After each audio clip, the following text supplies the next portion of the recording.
A red dress, a crystal chandelier, and a CEO everyone feared. By midnight, she was stumbling. One man holding nothing but a glass of water offered her more than help. He offered hope. Share where you're watching from in the comments and hit subscribe so you never miss stories like this. By 11:30, Victoria Hayes, Chicago's most feared CEO, couldn't remember how many champagne glasses she'd emptied. The Palmer House ballroom blurred at the edges. Her designer heels felt like stilts beneath her, and when she tried to leave, the corridor stretched impossibly long. She was drowning, and everyone who saw it turned away. The annual Tech Innovation Gala had started 6 hours earlier, with Victoria commanding the room like always. Her crimson gown was designed to make a statement. At 38, she'd built Hayes Technology Group cloud security software into an industry titan. Forbes featured her last month. Competitors called her ruthless. Her 2,000 employees called her Ice Queen. Tonight, though, the ice was melting into champagne. She'd started drinking at 8. Just one glass, she'd told herself. But the penthouse she'd returned to was empty, had been empty for years. So one glass became 2. 2 became 4. By 10, she'd stopped counting. Marcus Chen, her VP of Finance, had noticed. His eyes tracked her unsteady movements before he carefully looked away. They all looked away. Safer that way. Nobody wanted to acknowledge that Victoria Hayes was human enough to stumble. The ballroom spun with Chicago's power elite, CEOs in tailored tuxedos, tech innovators speaking in disruption and acronyms. Crystal chandeliers scattered light across marble floors. A jazz quartet played notes that felt too loud against Victoria's pounding head. She needed to leave, needed air, needed to get home before someone took photos. But when she pulled out her phone to call her driver, the screen swam. She pressed the wrong number 3 times. Voicemail. She tried again. Nothing. The corridor outside the ballroom felt cold after the body heat of networking. Victoria leaned against the wall, one hand trailing along smooth panels for balance. Her evening bag slipped from her fingers. She bent to retrieve it, and the world tilted dangerously. A sound escaped her throat. Not quite a sob, not quite a laugh, just the noise of someone who'd built an empire on control, losing her grip on everything. Through the ballroom doors, she could see Marcus still networking, could see Rebecca, her assistant, who'd asked 3 times if Victoria needed anything before finally giving up and going home. Could see all those executives who'd smiled at her earlier, pretending they didn't notice their boss stumbling in the hallway. Victoria closed her eyes, tried to breathe, tried to remember how to summon the armor she wore so well. But the champagne had dissolved. It left her exposed and alone in a corridor that wouldn't stop moving. She didn't hear the footsteps approaching, didn't realize someone was there until a voice spoke, careful and kind. "Miss Hayes, are you okay?" Daniel. Brooks had been watching from the edge of the ballroom for the past hour, a glass of water warming in his hand. He wore his one good suit, 5 years old, but still presentable. His shoes were polished to hide the worn leather. He looked the part of a mid-level manager at a tech company, which is exactly what he was. At 35, Daniel managed operations for Hayes Technology Group's Midwest region. He coordinated product delivery, managed a team of 20, and left every day at exactly 5 o'clock to pick up his daughter from school. His colleagues called him reliable. His boss called him consistent. Nobody called him ambitious, because ambition required wanting something beyond what Daniel already had. Emma safe. Emma happy, Emma growing up with a father who showed up. The mandatory attendance email for tonight's gala had arrived 3 weeks ago. Professional attire required. Spouses welcome. Daniel had stared at that last line until it blurred. Spouses. As if he had one. As if Sarah hadn't been dead for 3 years. He checked his phone again. A photo from Mrs. Chen, their 72-year-old neighbor. Emma asleep, dark curls spread across her pillow-stuffed rabbit clutched tight. Daniel's chest loosened slightly. She was safe. He could breathe. Around him, executives drank freely. Champagne flowed like water at corporate expense. They laughed too loudly, stumbled slightly, reached for another glass without thinking. To them, alcohol was celebration. Networking fuel. Part of the ritual. To Daniel, it was the weapon that killed his wife. His wife had died 3 years ago. A drunk driver. That's all Daniel let himself think about tonight. So he stood at the edge of Chicago's power elite, holding water, watching Victoria Hayes unravel in slow motion. He'd noticed her drinking throughout the evening. Everyone had. But people kept turning away, fear outweighing concern. Daniel knew that isolation. After Sarah died, people brought casseroles and vanished. Left him alone with a 4-year-old, and grief so massive he didn't think he'd survive. He remembered standing in his kitchen at 3 a.m, Emma crying in her crib, thinking this is what drowning feels like on dry land. He'd survived it, barely. With Mrs. Chen's help and therapy and the sheer necessity of showing up for Emma every single day. Now he watched Victoria stumble toward the exit, saw her phone slip from her fingers, heard that small, broken sound escape her throat. And everyone else looked away. Emma's voice echoed in his head. His daughter asked him every night, "Daddy, did you help someone today?" He wanted to tell her yes. Daniel set down his water glass and followed the woman in red into the corridor. Victoria's eyes took a moment to focus on him. When they did, confusion crossed her face. She didn't know him. Why would she? He was operations management 3 levels below the executive floor. Just another employee. "I'm Daniel Brooks," he said quietly. "I work in your company. I wanted to make sure you're okay. I'm fine." The words came out careful, over-pronounced.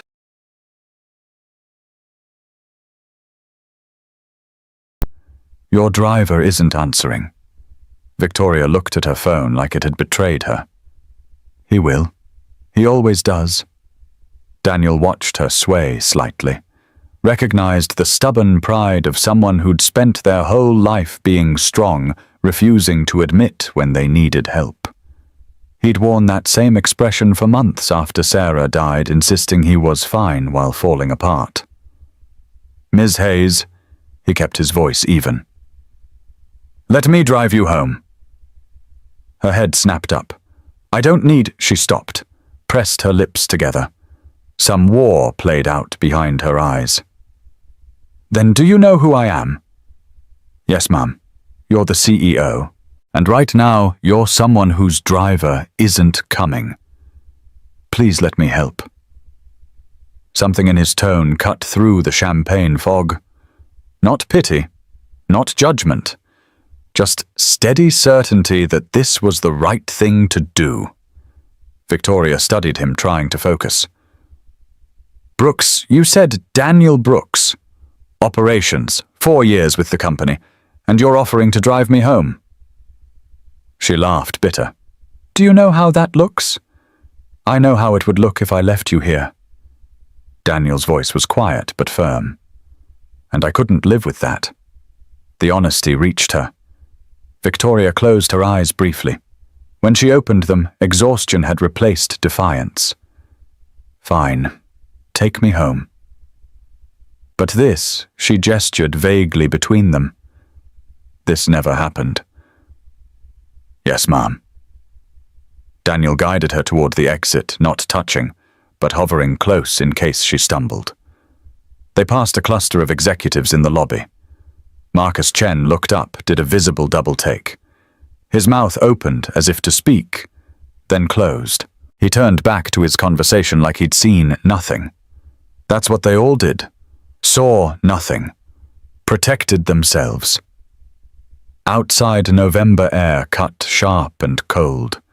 Victoria shivered in her thin gown. Daniel shrugged off his suit jacket, without thinking draped it over her shoulders. She pulled it tight, looking suddenly small. "You don't have to be nice to me," she said. "I'm just making sure you get home safe." His car was exactly what she'd expect.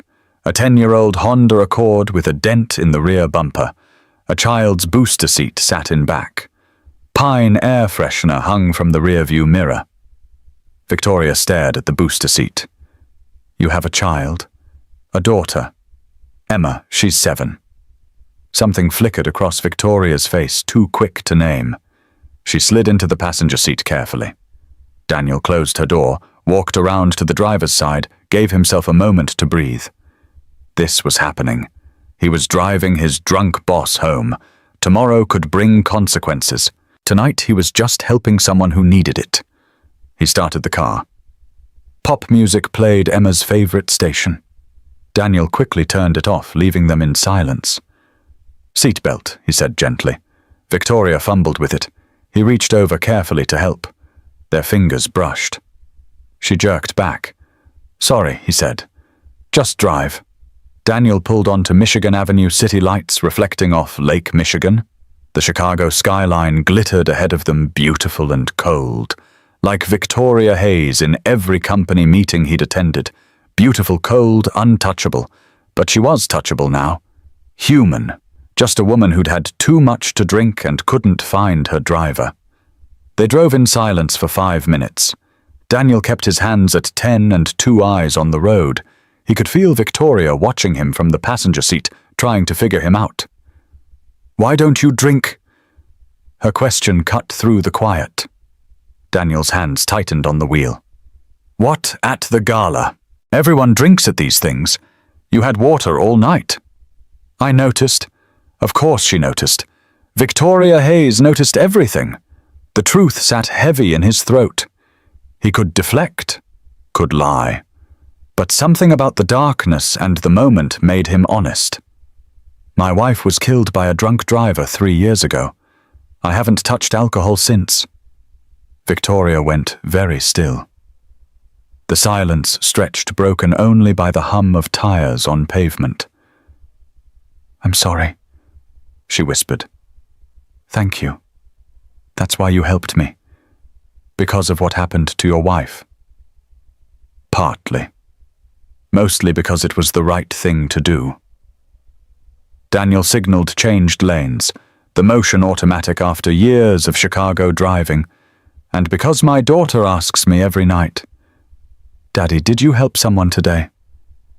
I wanted to tell her yes. Victoria absorbed this. When she spoke again, her voice was softer, unguarded in a way he suspected she rarely allowed. What was her name? Your wife? Sarah. He could say it now without choking. Progress. We met in college. She had this laugh that made everyone around her start laughing too. Emma has the same laugh. How old was Emma when... 4. Old enough to know her mummy wasn't coming home. Not old enough to understand why. Victoria's breath caught. I can't imagine. I hope you never have to. Daniel's voice was steady. 3 years of therapy had given him that much. But I understand loneliness. I understand what it's like when people turn away because dealing with your pain is too uncomfortable. Silence filled the car again. Then Victoria spoke so quietly he almost missed it. Everyone thinks success means having everything. The money, the power, the respect. But I go home to an empty penthouse every night. 38th floor, floor-to-ceiling windows, view of the entire city. And nobody's there. Nobody asks about my day. Nobody cares if I show up or not. Daniel glanced at her, then back at the road. That sounds lonely. It is. Simple admission. No self-pity, just truth. I spent 20 years building a company. Built it so high that I'm standing at the top alone. Is that why you were drinking tonight? She let out a sharp breath. You're direct. I have a 7-year-old. She doesn't do subtle. That pulled a real laugh from Victoria, small but genuine. I imagine not. What's she like? Daniel felt his face soften. It always did when he talked about Emma. She's incredible. Smart funny, asks a million questions. She loves art and horses and those plastic unicorns that are everywhere now. Scared of thunderstorms but pretends she's not. Gives the best hugs in the world. She sounds wonderful. She is. She's everything. Daniel's voice carried the weight of 3 years raising her alone. After Sarah died, Emma was the only reason I kept going. Still is. Making sure she feels safe, loved, protected, that's my job. Everything else is just details. Victoria turned to look at him properly. Her eyes were clearer now, the fresh air and conversation cutting through some of the champagne haze. You're a good father, I can tell. I try.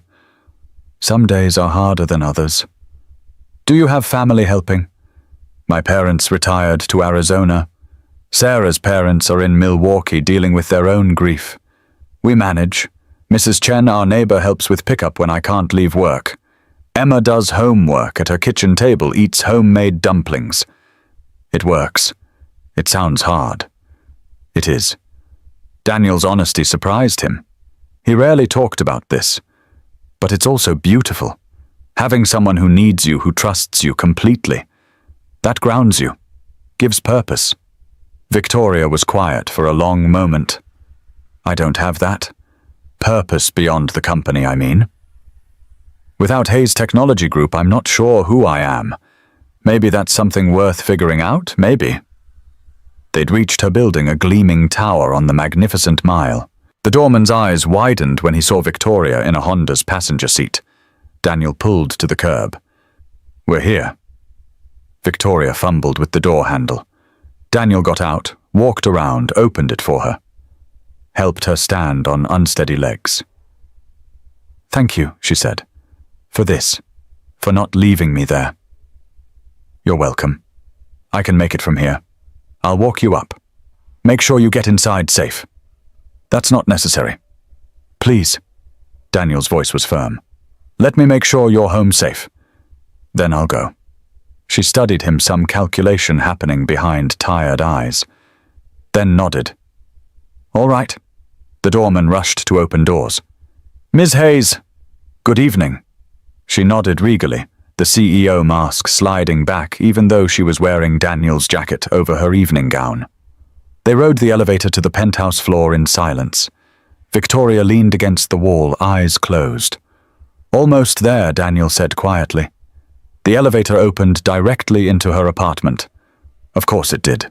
Daniel stepped into wealth beyond anything he'd imagined. Floor-to-ceiling windows showcased Chicago from every angle. Furniture that probably cost more than his car. Everything white glass chrome, beautiful and sterile. Like a museum, not a home. Victoria stumbled slightly.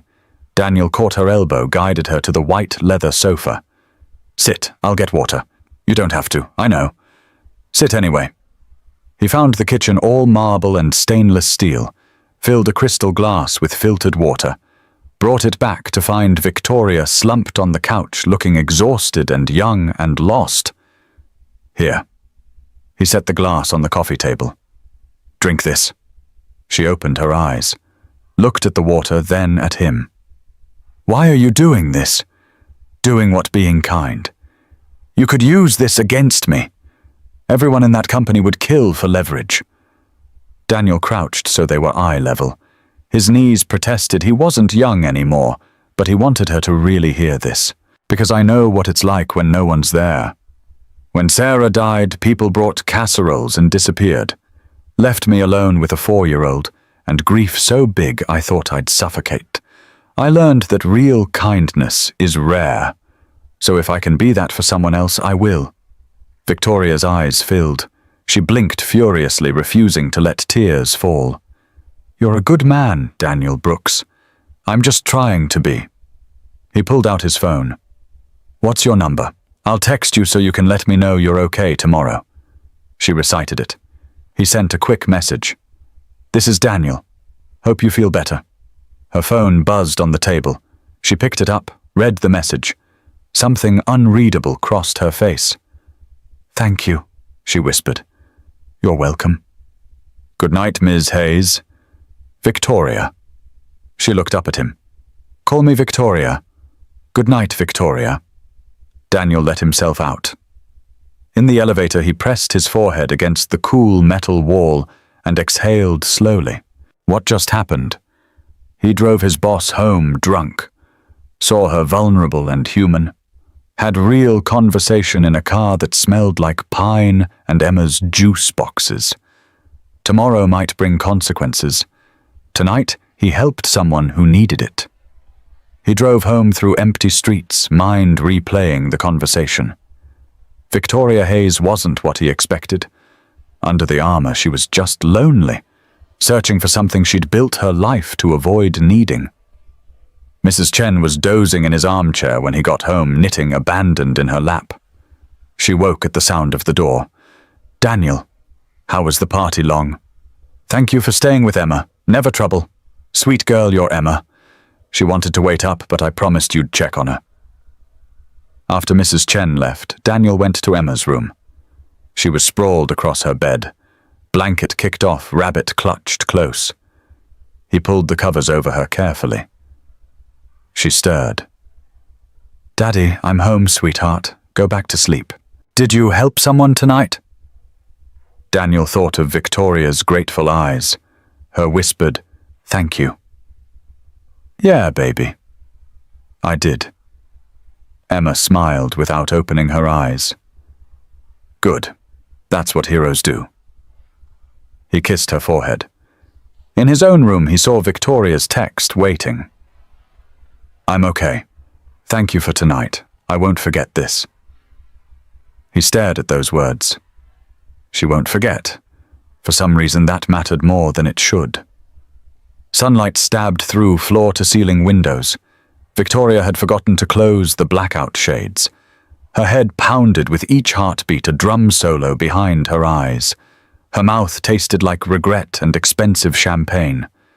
She lay still, piecing together last night. The gala, too much drinking, the stumble, the broken glass, faces turning away, and Daniel Brooks. The memories sharpened painfully. His modest car, the booster seat, his quiet voice telling her about Sarah, about Emma who asked if Daddy helped someone, the way he brought water without judgment. On the coffee table sat a crystal glass half full. Physical evidence. Last night happened. She got drunk at her company's gala. A mid-level manager had to drive her home. She let him see her weak. Victoria sat up slowly, room spinning briefly before settling. Shame flooded through her, hot and thick. This wasn't who Victoria Hayes was supposed to be. Victoria Hayes controlled every situation. Victoria Hayes never showed vulnerability to employees. Except she did.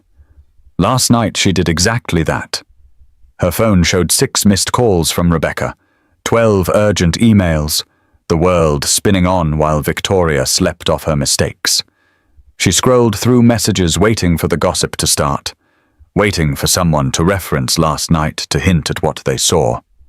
Nothing. Just business as usual. Rebecca asking about Monday's schedule, Marcus sending quarterly projections, the IT director needing budget approval. No whispers, no knowing comments. Like last night didn't happen, except it did. And Daniel Brooks knew. Victoria's finger hovered over his number. She could delete it, pretend she never received it. Show up Monday as if nothing happened, Ice Queen intact. He'd take her cue and never mention it. That's what the old Victoria would do. The Victoria who confused power with protection, who told herself loneliness was a reasonable price for success. But something about last night cracked something open. Maybe the champagne loosening her tongue. Maybe Daniel's kindness when he could have walked away. Maybe sitting in that car listening to a man talk about his daughter with such tender love. Or maybe realizing she'd been lying to herself for years. The empty penthouse wasn't success. It was symptom. Victoria typed a response. Deleted it. Typed again. I'm okay. Thank you for tonight. I won't forget this. She stared at the words for a full minute before hitting send. An acknowledgement. A crack in the armor. Admission that last night happened and mattered. Her phone buzzed immediately. Just a simple thumbs up emoji from Daniel. No lengthy response. No fishing for favor, just acknowledgement received and accepted. Victoria set the phone down. Something loosened in her chest. He wasn't going to use this against her. Somehow she knew that with certainty. When was the last time someone cared about her well-being with no ulterior motive? She couldn't remember. Victoria stood slowly, made her way to the bathroom. Her reflection stared back. Smudged makeup, tangled hair, yesterday's vulnerability written in every line. She looked human, real. Maybe that wasn't the worst thing. She showered, letting hot water wash away physical remnants of last night. But the memories stayed sharp. Daniel's quiet strength. His daughter. The fact that he answered yes to Emma's question because of Victoria. Nobody had helped Victoria in years. She'd made sure of that. Built her empire specifically so she'd never need help. Never be vulnerable. Never give anyone power over her. But power was just another word for lonely. She dressed in comfortable clothes, yoga pants, and a soft sweater, made coffee in her pristine kitchen, carried it to the window and stared out at the city below. Sunday stretched ahead empty as always. She could work, review presentations for Monday's board meeting, return those urgent emails. Instead, Victoria sat on her white couch and thought about a 7-year-old girl named Emma, who probably woke up this morning asking about the fancy party. About Daniel making breakfast, probably burning it based on how he talked about his cooking. About small, ordinary morning rituals of a family. She picked up her phone again, pulled up Daniel's number. She could invite him to coffee. Say she wanted to discuss last night privately.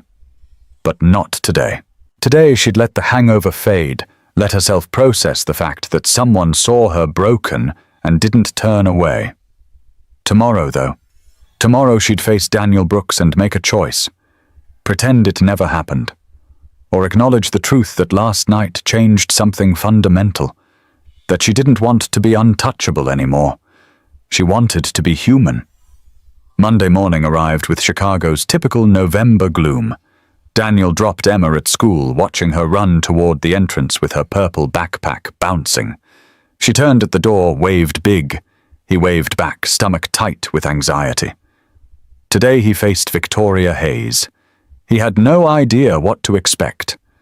Termination for seeing too much cold professionalism designed to erase vulnerability. Or something else entirely. The elevator to Hayes Technology Group's headquarters felt slower than usual. Daniel adjusted his tie 3 times, checked his reflection in polished doors. He looked like a man heading to his execution. The office hummed with Monday energy.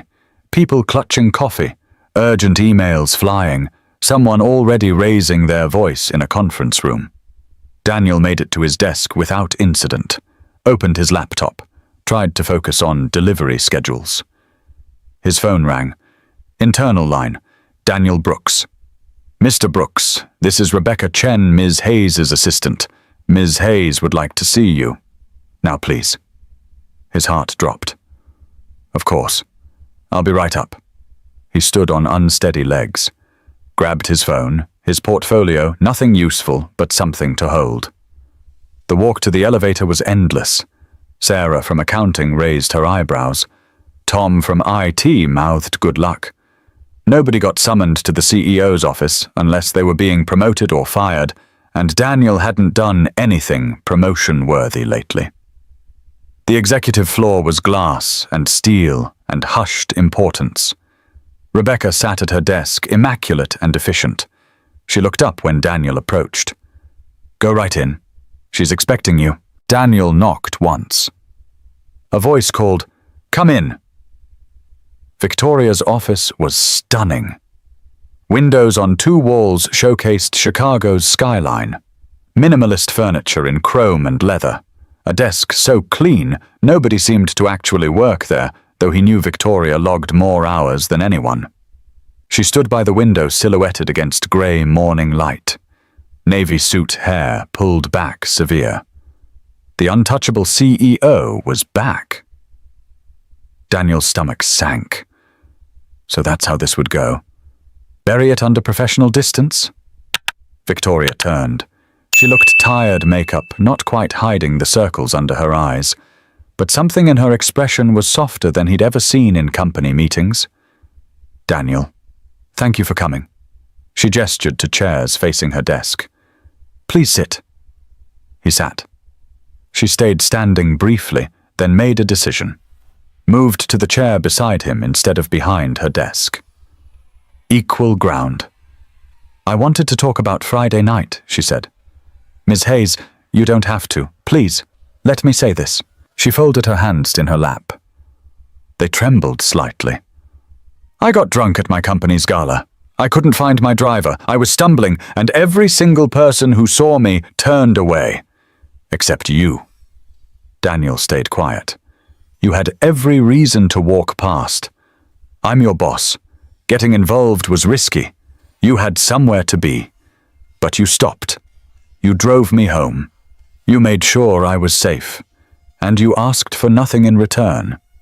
I was just doing the right thing. I know. You said that. Victoria's smile was small, sad. But Daniel, in my world, nobody does the right thing without calculating what they'll get. Nobody helps without expecting payment. You weren't calculating. You were just kind. She met his eyes. I wanted to thank you. Properly. I wanted you to know that what you did mattered. You're welcome. I also want to apologize for putting you in that position, for being unprofessional. She looked away. For being so drunk I needed rescuing. We all have bad nights. Not like that. Not in front of employees. She took a breath. I've been thinking about what you said. About your daughter asking if you helped someone. Emma. Emma. Victoria said the name carefully. You said she asks every night, and Friday you got to tell her yes because of me. That's right. No one asks me questions like that. No one checks if I helped anyone beyond profits and market shares. I've built my whole life around being successful, and somewhere I forgot to build anything else. Her voice dropped. I forgot how to be a person. Daniel didn't know what to say. Victoria walked back to the window. I want to offer you a promotion. VP of Operations. Your work over the past 4 years has been exemplary. You're exactly what this company needs. Daniel's mind reeled. VP. That was 3 levels up. Corner office, 6 figures, security for Emma's future. But something made him hesitate. Why? She turned. Because you're qualified. Am I, or is this about Friday night? Both, honest at least. You are qualified, Daniel. But yes, Friday night showed me something. Character matters. Integrity matters. This company is full of brilliant people who'd step over their own mothers for promotion. You're brilliant, and you stepped up to help someone who could ruin you. That's who I want on my team. Daniel thought of Emma. The college fund barely growing. The apartment getting too small. The worn shoes he polished to hide age. But he also thought of school pickups, bedtime stories, the promise to Sarah's memory that Emma came first. What are the hours? Victoria blinked. I'm sorry. The hours. For VP of Operations, what's the schedule? It's demanding. Leadership meets at 7 in the morning. Late nights are common. Some weekends. Significant time commitment. I pick Emma up from school at 3:30 every day. I'm home for dinner at 6. I don't work weekends unless it's emergency. Can the role accommodate that? Victoria stared. You're negotiating. I'm asking what's possible. I'll never be the VP who logs 80-hour weeks. My daughter needs me. That comes first. Always. Something shifted in Victoria's expression. Respect. Or recognition. Then we make it work for you. Flexible hours. Remote when needed. Your daughter comes first. I mean that. Why? Because you remind me there's more to life than this. She gestured at the office, the skyline, the trappings of success. And maybe if I have someone on my team who prioritizes family, I'll remember to prioritize being human. Daniel studied her. The CEO mask had cracks now. This wasn't about business. This was about two people isolated in different ways, suddenly seeing each other as real. Can I think about it? Of course. Take a week. Talk to your daughter. Victoria held out her hand. And Daniel, whether you accept or not, Friday night stays between us. You have my word. He shook her hand. Her grip was firm, warm. Human. Thank you, Victoria. Using her first name felt both strange and right. She smiled just a little. You're welcome. Daniel accepted the promotion after Emma's approval. If it means you're home for dinner, Daddy, then yes. Simple for her. So he made it simple for himself. His first week as VP was surreal. Corner office with a view, his name on the directory, colleagues who'd barely noticed him now asking for input approval time. But the strangest part was Victoria. She was different. Everyone noticed, though nobody could articulate how. She still led with precision, still made decisions with clarity. But there was softness at the edges. She listened more, asked questions instead of making pronouncements. In leadership meetings, she turned to Daniel frequently. Daniel, what do you think became her common refrain? The first time she asked about a major acquisition, other executives stared. Marcus Chen's jaw dropped. Daniel cleared his throat. I think we need to consider the human cost. The company we're acquiring has 200 employees. What happens to them post-merger? If we're laying off half to cut costs, that's 100 families affected. Is the profit margin worth that silence? Nobody talked about human cost in these meetings. It was numbers growth domination. Victoria nodded slowly. You're right. Marcus revised the proposal. Minimize layoffs. If this acquisition can't be done ethically, it's not worth doing. Marcus sputtered. Victoria, the whole point is cost-cutting. The point is sustainable growth, not growth that destroys lives. Her tone allowed no argument. Revise it. After the meeting, she caught Daniel in the hallway. Thank you. For what? For remembering that numbers represent people. They fell into step together, walking toward elevators. These small moments of conversation felt more real than any meeting. How's Emma? It still surprised him, her genuine interest. Good. She's in the school play next week, playing a tree. Victoria laughed. A tree. Apparently a very important tree. She has 2 lines and practices them non-stop. Daniel smiled. She asked if I'm bringing anyone to watch. What did you tell her, that Mrs. Chen and I will be her cheering section? He hesitated, then took a risk. She'd love to meet you, though.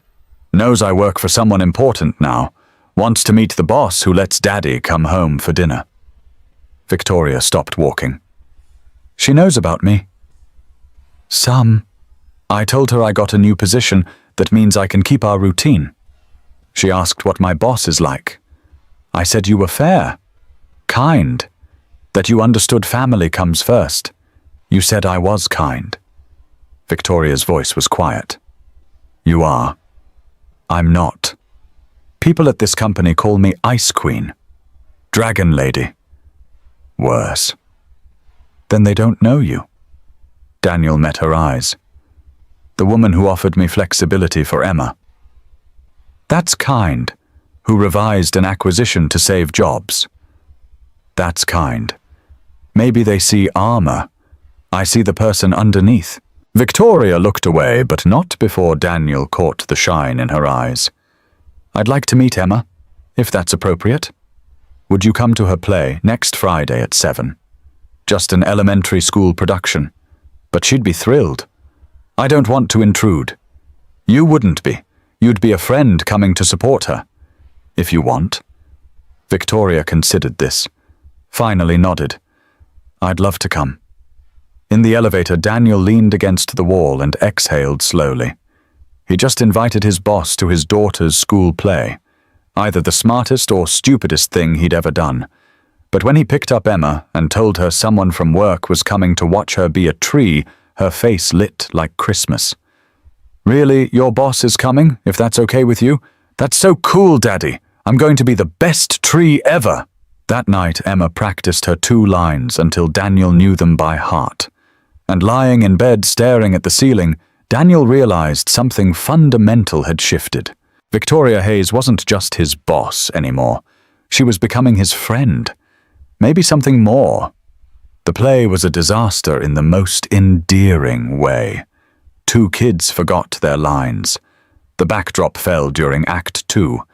Emma, playing tree number 3, delivered her lines with such dramatic flair that half the audience laughed. Victoria, sitting between Daniel and Mrs. Chen in the crowded elementary school auditorium, laughed until tears streamed. She wore jeans and a sweater hair in a ponytail. She looked younger, lighter, happy. When the show ended, Emma ran off stage straight into Daniel's arms. "Did you see me, Daddy?" I remembered both lines. "You were perfect. The best tree I've ever seen." Emma noticed Victoria. "Are you my daddy's boss?" Victoria crouched to Emma's level. "I am. And you must be the famous Emma I've heard about." "I'm famous. Your daddy talks about you constantly. Says you're the smartest, funniest, kindest girl in the world." Emma beamed. "Did you like the play?" "I loved it. Especially the trees. You have real stage presence." "What's that?" "It means you command attention. Everyone watches you because you're confident and natural. It's a gift." They drove Emma and Mrs. Chen home. Victoria in the front seat like she belonged. Emma chatted from the back about the play, her friends, her upcoming art project. Victoria listened, asking questions, laughing. Mrs. Chen studied Victoria with sharp eyes. As they pulled up to the building, she patted Daniel's shoulder. "This one's a keeper," she whispered in Mandarin, nodding at Victoria.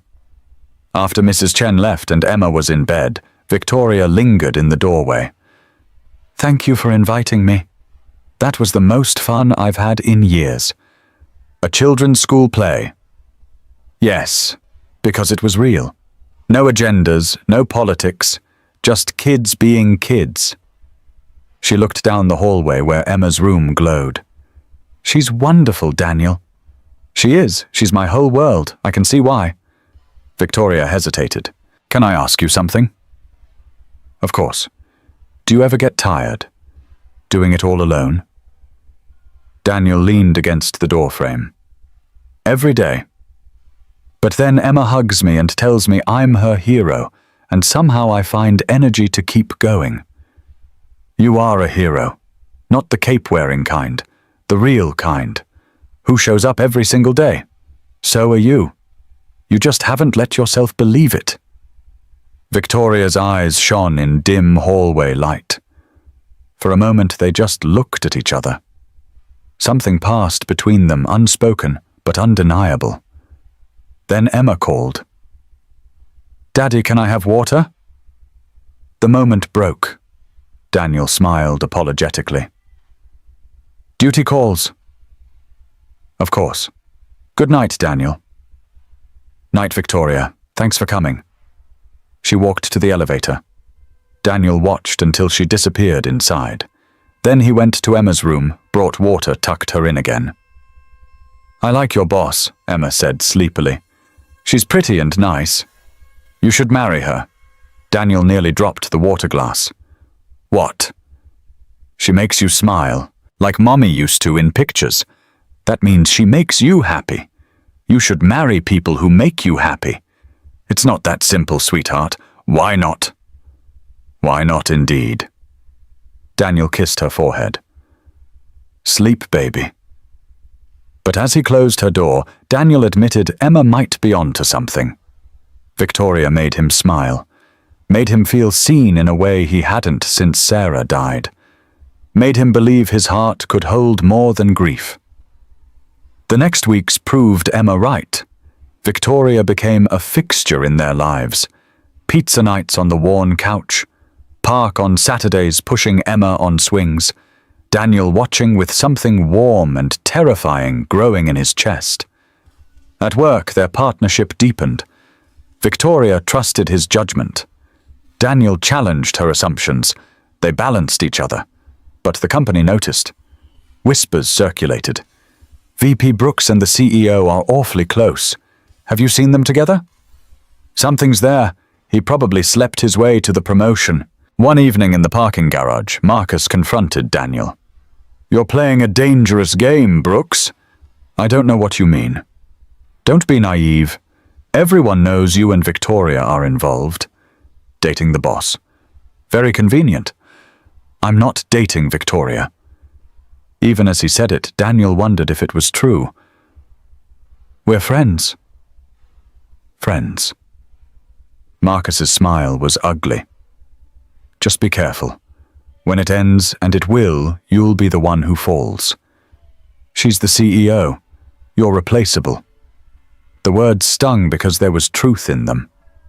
But Daniel kept his voice level. I'll take my chances. What Marcus didn't understand was that this wasn't about career advancement. This was about two lonely people finding something real. About Victoria laughing at Emma's jokes. About Daniel seeing past the CEO mask. This was about falling in love, even though neither had quite admitted it yet. 3 months after the gala, Daniel and Victoria sat in her office late Thursday evening. Everyone else had gone home. The building was quiet except for heating vents and distant cleaning equipment. They were reviewing budgets, but the conversation had drifted. Victoria asked about Emma's art project. Daniel mentioned Emma asking more questions about her mother lately.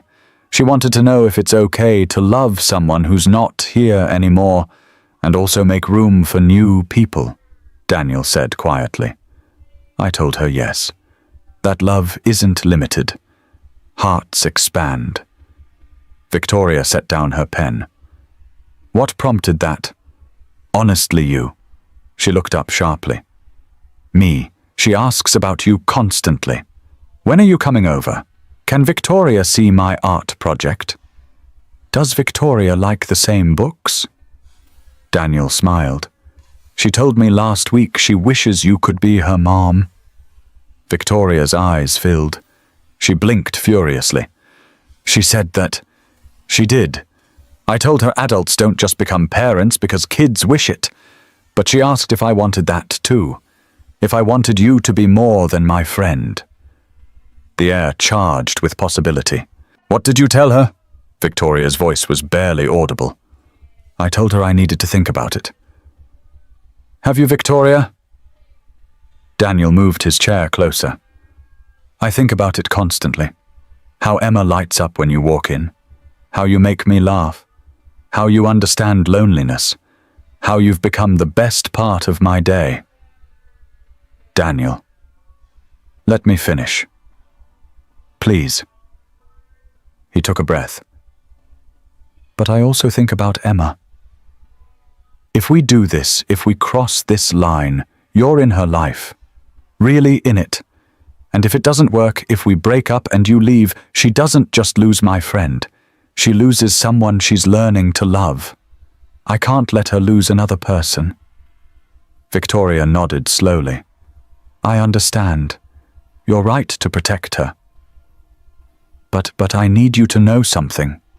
She took his hand first time she'd initiated contact. I'm not going anywhere. What's happening between us terrifies me, because I've spent my life avoiding exactly this. Avoiding needing someone. But Daniel, when I'm with you and Emma, I'm not scared. I'm home! Daniel's throat tightened. You mean that? I do. I love spending time with you both. I love how Emma explains things in excruciating detail. I love that you burn breakfast but keep trying. I love that you call me out when I'm too CEO and not enough person. I love... She trailed off. Say it. I love you. Both of you. I know it's fast and complicated, but it's true. Daniel didn't let himself overthink. He leaned forward and kissed her. soft at first, tentative. Then Victoria kissed back, and the world narrowed to this. Her hand in his hair, his palm cradling her face, coffee and possibility. When they broke apart, both breathless. "I love you too," Daniel said. "Have for a while. Just didn't know if I was allowed." "Allowed, you're my boss. You're Victoria Hayes. You could have anyone. I don't want anyone. I want you." She rested her forehead against his. "I want this messy, complicated, beautiful thing. You and Emma and me. A family. A family." Daniel tasted the word, found it fit. "Yeah. A family." They sat breathing each other in. Then Daniel pulled back slightly. "We should tell Emma, before she figures it out herself." "She's scary observant." Victoria laughed. "She already knows. Asked me last week if I was going to be her new mum. What did you say I said? That's up to her dad and me, but that I'd love to be part of her family if she'd have me." "What did she say?" She hugged me and said, finally. "Dad's really slow at this stuff." Victoria grinned. "Your 7-year-old understands relationships better than we do." Daniel couldn't argue. Saturday arrived bright and cold. They stood in line at the Art Institute of Chicago, Emma bouncing between them. "We're really going to see real famous paintings, even better than books Victoria promised." Inside the Art Institute, Emma pulled them from gallery to gallery, eyes wide, at paintings she'd only seen in books. But it was the children's workshop that truly captivated her. Victoria and Emma painted side by side, both sticking their tongues out in concentration. Daniel hung back, watching his daughter and his girlfriend. The word felt both strange and right. "You're really good," Emma said, studying Victoria's painting of a sunset. "Thank you. I used to paint when I was younger. Forgot how much I enjoyed it." "Why did you stop?" Victoria paused, brush mid-air. "I got busy with work, building my company. Told myself I'd paint again someday, but someday never came." "You should paint with me. At our house. Daddy lets me paint in the kitchen. I'd love that." They found a Renaissance painting titled Mother and Child, a woman cradling an infant. Emma stopped staring. "That's pretty. The mom looks happy." Daniel felt a twinge. They didn't talk about Sarah often, but moments like this reminded him Emma's loss was always present. Victoria knelt beside Emma. "Your daddy told me about your mummy, that she was wonderful and funny and loved you very much." Emma nodded, not looking away. "I don't remember her much. Just pieces. Her laugh. How she smelled like flowers. Daddy shows me pictures. Your daddy says you have her laugh. That's nice carrying a piece of her." "I guess." Emma finally looked at Victoria. "Do you think it's okay if I love you too, even though I had a mom already?" Victoria's eyes shimmered. "Oh, sweetheart, of course. Love isn't limited. Your heart can hold your mummy's memory and still have room for new people. That's what makes hearts special. They expand. That's what Daddy said too. Your daddy's very smart." Emma threw her arms around Victoria's neck. Victoria held her tight, looking over Emma's shoulder at Daniel. The expression on her face was pure, unguarded love. Lunch in the museum cafe. Emma chattering about favorite paintings, sitting between them, holding both their hands across the table. To anyone watching, they looked like a family. Daniel realized they were becoming exactly that. The next month unfolded like a dream. Victoria became part of their routine. Dinner twice a week, helping Emma with homework while Daniel cooked. Friday movie nights, Emma falling asleep between them. Soccer games, Victoria cheering louder than any parent. Daniel's neighbors noticed. Mrs. Chen certainly noticed, giving knowing looks. Other parents at school pickup whispered about the elegant woman with Mr. Brooks. At work, gossip intensified. Nobody said anything directly, but whispers followed Daniel through hallways. Dating the CEO, sleeping his way up. Wonder how long until she gets bored. Daniel ignored it mostly. He knew his work stood on merit. But doubt crept in during quiet moments. What if they're right? What if this is a phase for Victoria? What if she gets bored with playing house and goes back to her penthouse, leaving them behind? Victoria sensed his anxiety one evening. Emma asleep, dishes done. The domestic evening winding down. Victoria had been staying later and later, neither ready to say goodnight. "You're thinking too loud," she said, curled beside him on the couch. "Sorry. Want to talk?" Daniel debated deflecting, chose honesty. "People at work are talking. About us, I know. Does it bother you?" "Only because it bothers you." She shifted to face him. "Daniel, I don't care what they say. I know the truth. You earned your position. This is real." "But what if they're right? What if you wake up one day and realize you don't want this? The small apartment, the single dad with baggage, the quiet life. Is that what you think? That I'm slumming it until something better comes along? I don't know. Your world and mine are so different. You have a penthouse and a company. I have a one-bedroom and a used Honda." Victoria took his face in her hands. "Daniel Brooks, listen. I haven't slept at my penthouse in 3 weeks. Know why? Because it's empty and cold. This is home. This worn couch and burnt toast and Emma's drawings on the fridge. You are home." "Victoria, I'm not finished. I spent 38 years building barriers, convincing myself I didn't need anyone. Then you drove me home drunk and saw past everything I used to hide behind. You didn't see the CEO or the net worth or the reputation. You saw me, and you didn't run. Of course I didn't run. That's not of course to me. Everyone runs eventually. Uses me or fears me or wants something. Except you. You just want me. The real me. Do you know how rare that is?" Daniel pulled her close. "I'm sorry. You're right. I'm letting them get in my head. They're jealous. I'm not exactly easy to work for, and somehow you won both my respect and my heart. They don't understand those are separate." "Are they separate?" Victoria considered. "Maybe not completely. I respect you because of who you are. Your integrity, priorities, kindness. I love you for the same reasons. They're woven together." She kissed him softly. "But for the record, I loved you before I respected you as VP." "You love me," Daniel said, still getting used to hearing it. "Hopelessly. Good, because I love you too." They kissed again, deeper.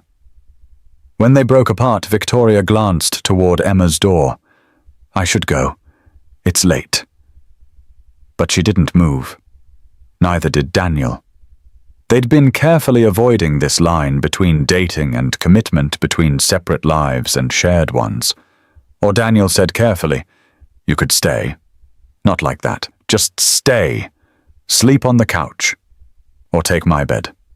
I'll take the couch. Stay because it's late and I don't want you driving tired, because I don't want to leave Victoria finished." "Yeah." She nodded. "Okay. I'll stay." Daniel got spare pajamas, t-shirt, and sweatpants that swallowed her smaller frame. She emerged from the bathroom looking young and vulnerable without makeup hair down in his clothes. "You can have the bed. I'll take the couch. Don't be ridiculous." The couch is barely long enough for Emma. They argued about it for 5 minutes before Emma appeared in her doorway, rubbing sleep from her eyes. "Why are you both so loud?" "Sorry, sweetie. Victoria's staying over. We were figuring out sleeping arrangements." Emma rolled her eyes. 17 instead of 7. "Victoria sleeps in your room, Daddy. You're grown-ups. That's what grown-ups do when they love each other." "Emma, Mummy's been gone a long time. It's okay if Victoria sleeps in your bed. I know you miss having someone." She said it matter-of-factly wise beyond years. Daniel knelt to her level. "Baby, are you really okay with all this is? With Victoria being here, with me loving someone who's not Mommy? I already told you, yes, Victoria's really nice. She helps me with art and comes to my games. And Daddy, she makes you smile again. Like how you used to smile with Mommy in the pictures. I like when you smile. Emma hugged him. I want you to be happy, Daddy. You're always making sure I'm happy. Now it's your turn. Daniel held his daughter, overwhelmed by her capacity for love. When did you get so wise? I've always been wise. You just don't listen. Emma pulled back, grinned. Now go to bed. Both of you. Tomorrow's Saturday and you promised pancakes. She padded back to her room, leaving Daniel and Victoria staring at each other. Your daughter just gave us permission to share a bed? Victoria said. Apparently my 7-year-old is more emotionally mature than I am. Lobar, you're terrible at feelings. Hey! Victoria laughed. It's true. You spent a month pretending you didn't love me. Fine. I'm bad at feelings. But I'm good at pancakes. You're really not. You burn them every time. They went to bed, chastely, Victoria on one side, Daniel on the other, careful space between them. Not about sex. About not sleeping alone. About having someone's breathing in darkness to remind you that you matter. Daniel fell asleep to the sound of Victoria's breathing. For the first time since Sarah died, his dreams were peaceful. 2 weeks later, Victoria officially moved some belongings in. Not all. She kept her penthouse kept distance, but her toothbrush sat by his. Her coffee mug had a permanent spot. Half her clothes hung in his closet. They were building something slowly, carefully. Emma helped Victoria figure out the coffee maker. Victoria helped Emma practice times tables. Daniel came home to find them painting at the kitchen table, both covered in acrylic spatters. It felt natural. Right. Terrifying. One evening after Emma's bedtime, Daniel and Victoria sat on the couch with wine. Well, Victoria had wine. Daniel still stuck to water, his promise unchanged. Tell me about Sarah, Victoria said quietly. Daniel tensed. What do you want to know? Anything you want to tell. I'm not trying to replace her. I just want to understand the woman who came before me. Who Emma carries with her. Daniel took a breath. Let himself remember. She was sunshine. That's the best description.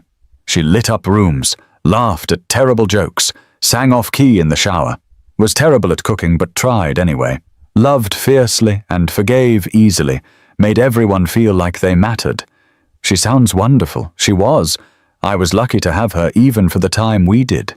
Do you still miss her every day? But it's different now.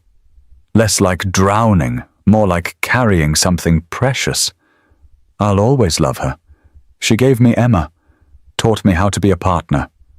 Victoria nodded. I'm glad you had that. Me too. Daniel looked at her. But I'm also glad I have this. Have you? For a long time I thought that chapter was closed, that I'd be a single dad forever, and that was enough. But you opened a door I didn't know existed. To what? To believing I could love again, that my heart wasn't broken beyond repair. He set down his glass, took her hand. I know we haven't talked about the future, but I need you to know this is real for me. You're not a rebound. You're everything. I'm scared, Victoria admitted. I've never done this, never let anyone this close, never wanted a family. I don't know if I know how to be what you and Emma need. You already are. You show up, you try, you love us. That's all we need. What if I mess up? Then you mess up. We all do. I burn pancakes and lose my patience when Emma asks the same question 15 times. You'll figure it out. We'll figure it out together.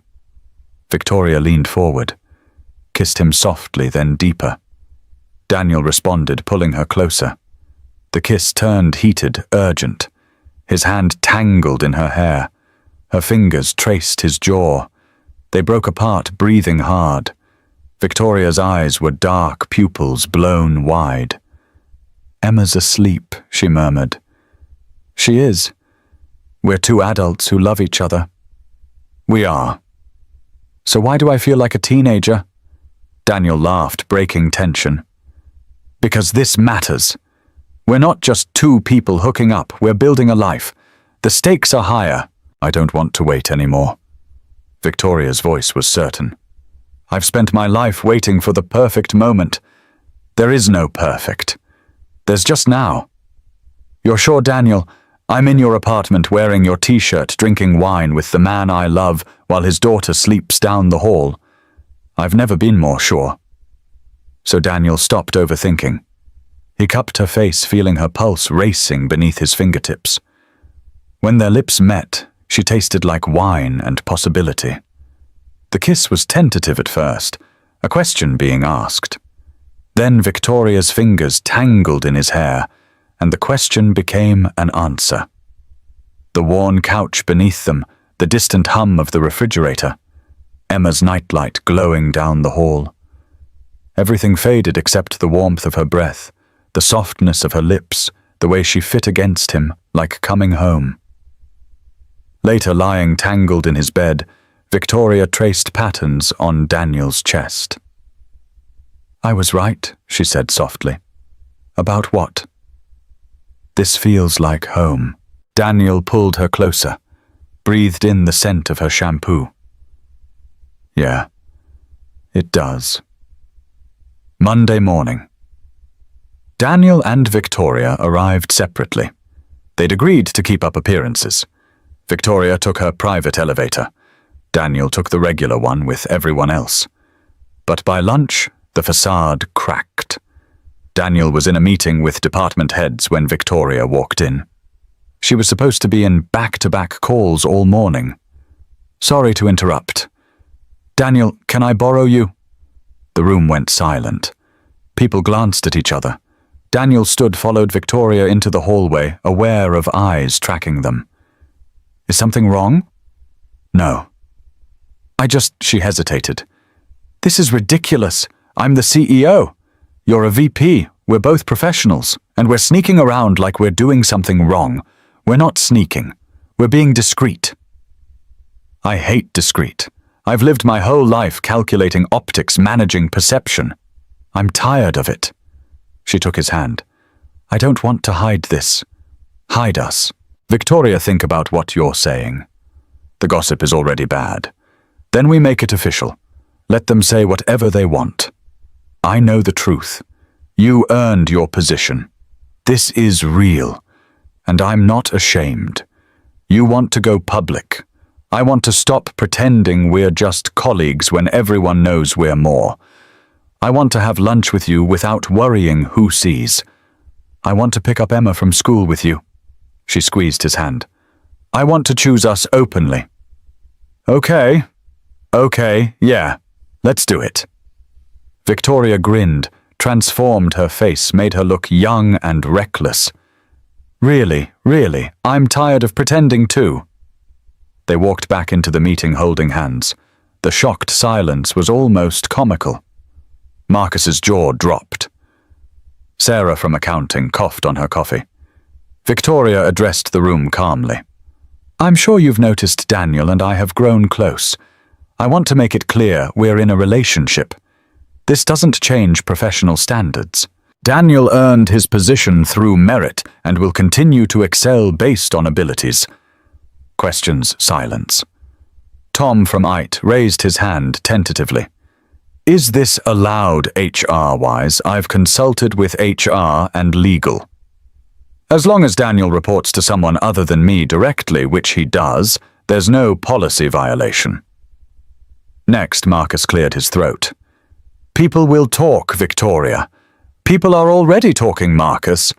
At least now they'll have facts instead of speculation." She looked around.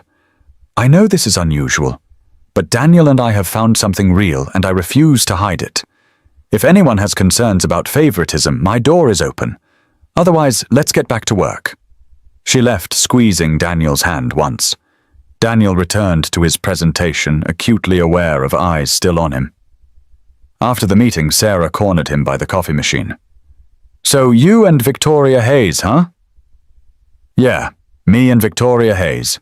How did that happen? Long story involving a gala and too much champagne and me being in the right place. Sarah studied him. She's different lately. Happier. Less scary. Is that you? I don't know. Maybe. Well, for what it's worth, I think it's nice. Victoria needed someone to remind her she's human. Apparently that's you. Sarah smiled. Don't screw it up, Brooks. I'll try not to. The next days were a whirlwind. Gossip intensified but changed tone. Instead of sneering, people speculated about wedding dates. Someone started a pool about when Daniel would propose. Emma became a celebrity at school as the girl whose dad is dating a CEO.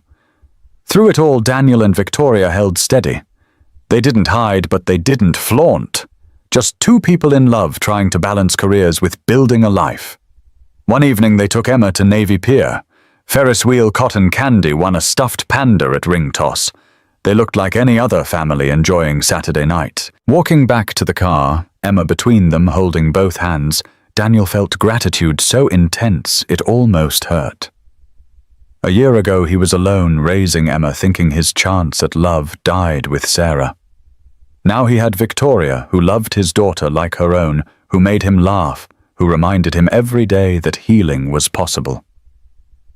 I love you, he told Victoria over Emma's head. She met his eyes. I love you too. Emma swung their hands. And I love both of you.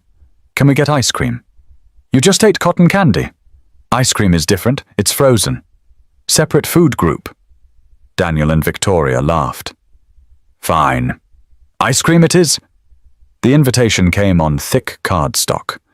Richard and Margaret Hayes requested Daniel Brooks and his daughter Emma's company for dinner at their Lake Forest home. Victoria groaned when Daniel read it. They're doing the formal thing. I told them you're not stuffy corporate. They didn't listen. It's fine, I can do formal. You don't understand. My parents are a lot. Old money, old values, opinions about everything, and they're protective of me and the company. They should be. You're their daughter. They're also going to judge you. Quietly, politely, but they'll judge. Let them. Daniel set down the invitation. I love you. I love Emma. That's all that matters. Victoria kissed him. You're remarkable. The following Saturday, Daniel drove them to Lake Forest.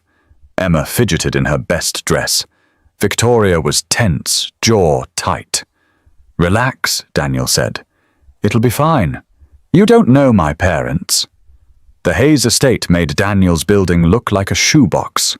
The driveway was longer than his street. The Tudor mansion had manicured lawns and actual peacocks. You grew up here? Daniel asked, awed. Unfortunately. A butler answered the door. An actual butler. Emma's eyes went huge. Daddy, are we in a movie? Feels like it, Daniel muttered. Richard and Margaret Hayes waited in a formal sitting room that belonged in a museum. Richard was tall, imposing, silver-haired.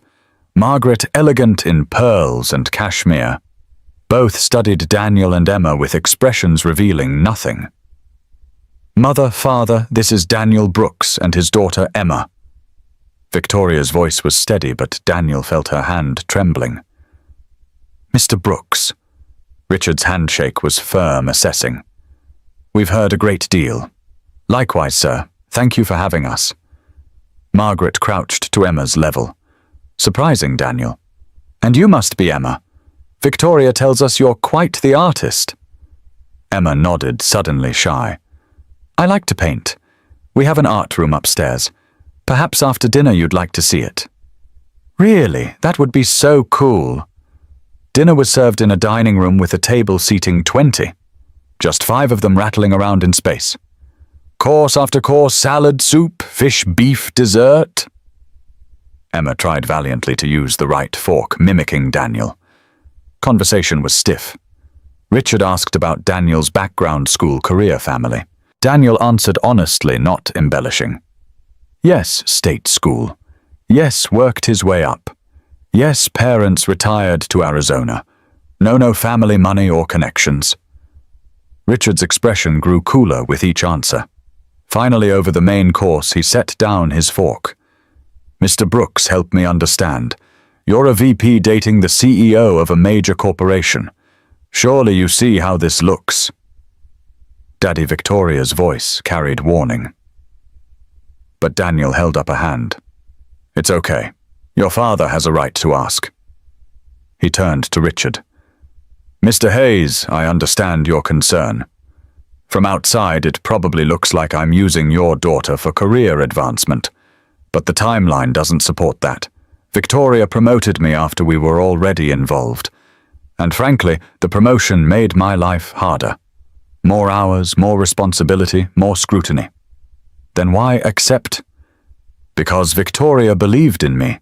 Because she offered flexibility so I could still be there for Emma. Because turning it down would have been insulting to her judgment. Daniel met Richard's eyes. I didn't pursue your daughter for money or position. I helped her when she needed help, and we discovered we genuinely like each other. Maybe that's hard to believe in your world, but it's the truth. My world.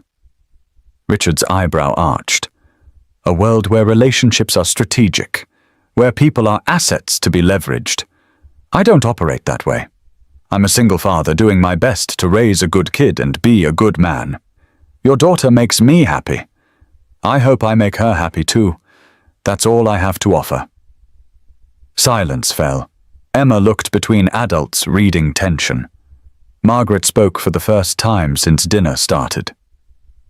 Do you love her very much? And Emma? How does she feel about Victoria? Emma piped up, unable to stay quiet. I love Victoria. She's teaching me to paint, and she comes to my soccer games, and she reads me bedtime stories when she stays over. She's really good at funny voices, and she makes Daddy smile like he used to in pictures with Mommy, which means she makes him happy, and I want Daddy to be happy. Simple honesty of a child. Margaret's expression softened. And you, Emma? Are you happy? So happy. Daddy says our family is small but full of love. Now it's bigger and still full of love. That's good, right? That's very good, sweetheart. Margaret looked at Daniel, then Victoria. You've raised a wonderful daughter, Mr. Brooks. Thank you. Richard was still stone-faced. But Margaret touched his arm, silent communication. If you'll excuse us, Richard said, standing. Margaret and I need to speak privately. They left. Victoria took Daniel's hand. I'm sorry. They're worse than I thought. They're protective. It's natural. Daddy. Are they mad at us? Emma whispered. I don't think so, sweetheart. They just need time. 15 minutes later, Richard and Margaret returned. Richard looked at Daniel for a long moment. Mr. Brooks, Daniel. I spent my life building a company for my daughter, watching her sacrifice everything to make it succeed. She's brilliant and capable, but she was lonely. We worried. He glanced at Victoria. Then you came along and suddenly she's smiling. Leaving work at reasonable hours. Talking about things other than profits and markets. You did that. We did that together, Daniel said. Perhaps. Richard sat. I don't pretend to understand how this happened, but I can see it's real, and I can see my daughter is happy. That matters more than pedigree or connections. Victoria's eyes filled. Daddy. However, Richard continued, if you hurt her, if you're using her in any way, you will answer to me. Understood. Understood. But I won't hurt her. I promise. Margaret smiled. Then welcome to the family, Daniel. And Emma, would you still like to see the art room? Emma's face lit. Yes, please. The rest of the evening passed pleasantly. Margaret showed Emma the art room stocked with supplies that made the girl gasp. Richard and Daniel talked business. Richard testing him, seeing if he understood the company. Daniel held his own. As they left, Margaret pulled Victoria aside. "He's good for you. Don't let this one go." "I won't, Mother. And that child, she's special." "She is. Bring them for Christmas. We'll do it properly. Family style." In the car, Emma chatted about art supplies Mrs. Hayes let her take home. Victoria leaned against Daniel's shoulder, exhausted but relieved. "That went better than expected," she said. "Your parents love you. They just needed to see I love you too. Do you love me?" Daniel glanced at her. "More than I thought possible." "Good. Because I'm not going anywhere." "Good." 3 months into their public relationship, trouble arrived in the form of Bradley Cooper, CFO. Bradley had been with Hayes Technology Group for 15 years. He'd risen through ranks, methodically following every protocol, checking every box. To him, the company was built on order and merit. Daniel's sudden promotion violated everything Bradley believed about how careers should progress. It started with an article in a business publication. Hayes Technology Group CEO's romance raises questions about corporate governance. The piece carefully avoided accusations, but the implication was clear. Victoria promoted her boyfriend, and now leadership was compromised. Bradley had been careful. Coffee meetings with board members, concerned emails about optics, whispered questions about whether other qualified candidates had been considered. For months he'd built his case, and now he was ready. The board meeting started normally. Quarterly results, budget reviews, strategic planning. Then Bradley made his move. "Before we adjourn, I'd like to address a concern that's been raised by several stakeholders." Bradley pulled out a folder. "It's regarding Daniel Brooks's promotion to VP of Operations." Victoria's jaw tightened. "What about it? I'm not suggesting anything improper," Bradley said, his smile careful. "But we need to acknowledge this situation creates an appearance problem. Our investors are concerned, our competitors are circling, and it's all because our CEO is involved with a subordinate. Daniel isn't my subordinate. He reports to the COO. Technically. But Victoria, you have to admit the optics are terrible. A mid-level manager suddenly becomes VP right around the time you start dating. How does that look to stakeholders? It looks like I promoted a qualified candidate who was being overlooked because he didn't play politics. Or it looks like favoritism." Bradley leaned back. "I'm simply suggesting that for the company's good, Daniel should step down from his VP role, return to his previous position, remove the appearance of impropriety." Daniel spoke before Victoria could. "If my presence is causing problems, I'll resign entirely." Daniel, no. Victoria started. "It's fine. Emma's my priority anyway. This promotion has been wonderful, but not at the cost of harming Victoria or the company." See, Bradley's smile widened. "Daniel understands. A graceful exit benefits everyone." "No." Victoria stood, voice sharp as glass. "Absolutely not. Daniel isn't going anywhere. Victoria, be reasonable." "I am being reasonable. You're trying to force out a valuable executive because you're bitter about not being considered for his position. You're using my relationship as a weapon, and I won't stand for it." Bradley's expression hardened. "Then perhaps you're not fit to be CEO. If you can't separate personal feelings from business decisions, don't." Victoria's voice could freeze blood. "Don't question my leadership. I've grown this company 300% under my direction. I've navigated hostile takeovers, market crashes, and endless attempts by bitter men to undermine me. I won't be pushed out because I fell in love. I'm not trying to push you out. I'm trying to protect the company. By attacking the man I love? By suggesting his competence is linked to our relationship?" Victoria walked around the table to where Bradley sat. "Here's what's going to happen. Daniel stays. His performance will be evaluated by an independent consultant, if that makes you feel better. But he earned his role, and he'll keep it based on merit alone. The board won't support this. Then let's ask them. Victoria turned to assembled board members. Show of hands. Who believes Daniel Brooks should be removed from his position? Bradley's hand went up. 2 others followed hesitantly. The rest remained down.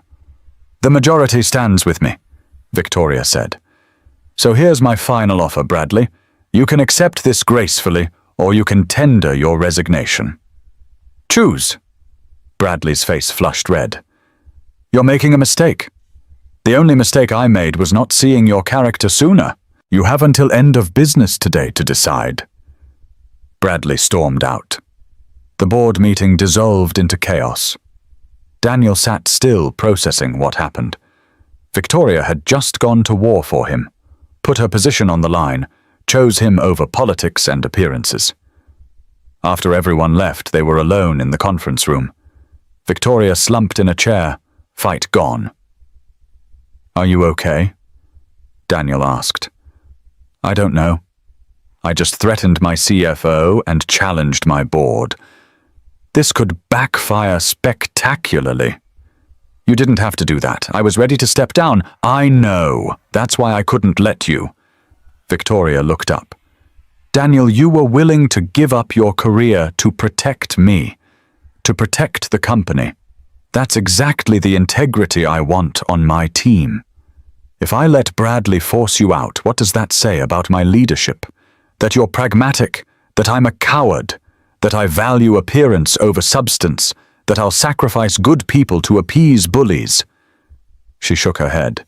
I've spent my career fighting to be taken seriously as a woman in tech. I'm not going to undermine that by pretending our relationship invalidates your abilities. Daniel pulled her into his arms. She held on tight. What if this hurts the company, she whispered. What if investors pull out? What if? Then we'll figure it out, together. You might lose your job anyway. Then I lose it. Emma and I will be fine. We were fine before. We'll be fine after. I don't want you to lose anything because of me. Victoria.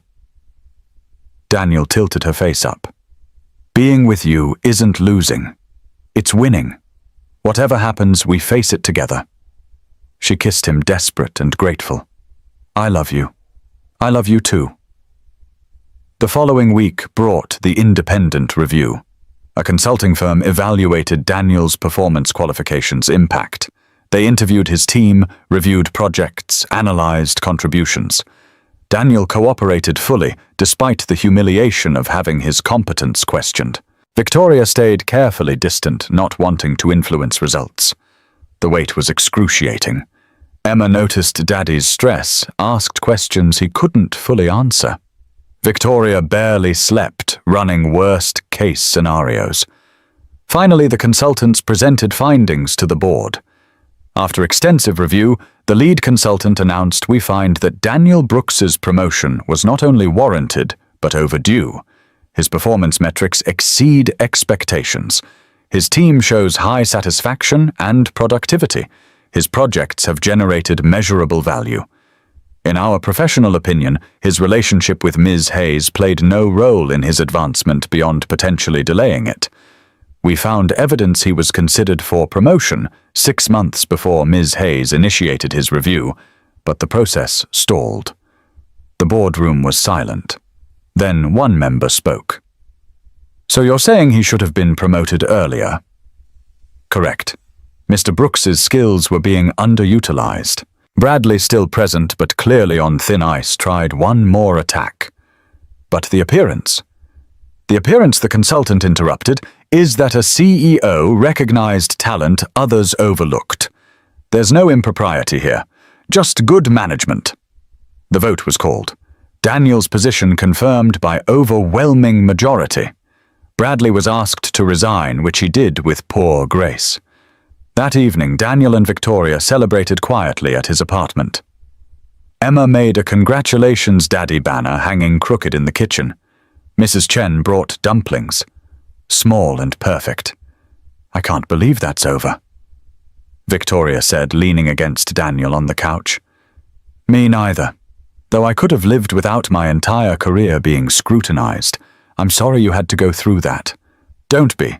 It proved I earned this. Nobody can say otherwise now. Emma climbed onto the couch between them. Daddy, does this mean Victoria can stay forever now? Daniel and Victoria exchanged glances. Would you like that? Victoria asked carefully. Me staying, duh. You're like family. Better than family. You're actually here, out of the mouths of babes. Daniel chuckled. She has a point. I just have one question, Emma said seriously. When are you going to ask her to marry you because I want to be a flower girl and I'm not getting any younger? Daniel choked on his water. Victoria laughed so hard she cried. Emma, that's not, we haven't. Daniel stammered. Oh, come on, Daddy. You love her, she loves you. You live together, basically. Just make it official. Emma rolled her eyes. Grown-ups are so slow. After Emma went to bed, they sat together in comfortable silence. She's not wrong, Victoria said eventually. About which part? The slow part. We've been dancing around this for months. We love each other. We're building a life together. Why are we waiting? Because marriage is a big step. Because Emma's involved. Because you're scared. Daniel was quiet. Then, yeah, because I'm scared. Sarah and I had forever, and then we didn't. The idea of promising forever again, of believing it's possible. I'm scared too, Victoria admitted. I'm 38, and I've never been married, never even came close. I don't know if I'll be good at it. You're good at everything. I'm really not. I'm good at business. I'm learning to be good at relationships, at family, at letting people in. She took his hand.